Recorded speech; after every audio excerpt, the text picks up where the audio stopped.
నన్ను విలవాల్సిన అవసరమే లేదు, నేను పోతా అని చెప్పింది.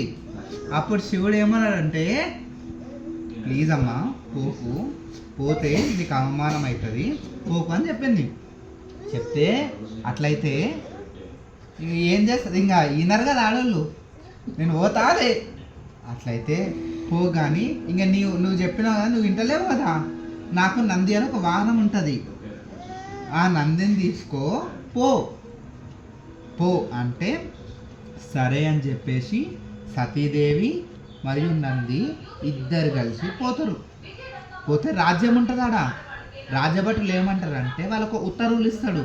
ఎవరిస్తాడు ఉత్తర్వులు? ఏమని ఇస్తారంటే ఇలా ఉత్తర్వులు ఏమిస్తారంటే సతీదేవిని లోపలికి తీసుకోబోకు అని చెప్తారు.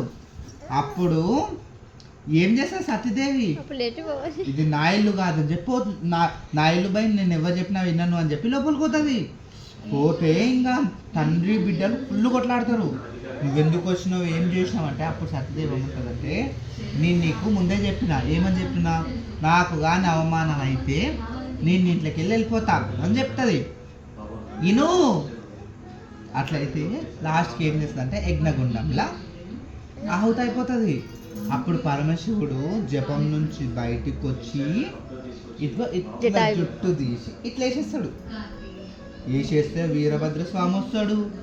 వచ్చి టక్ టక్ టక్ టక్ వచ్చేసి టక్ టక్ టక్ వచ్చేసి ఏం చేస్తాడు, సతీదేవి యొక్క తండ్రిని నరికేస్తాడు. అంతే. చాలా ఇంకా వీడియో.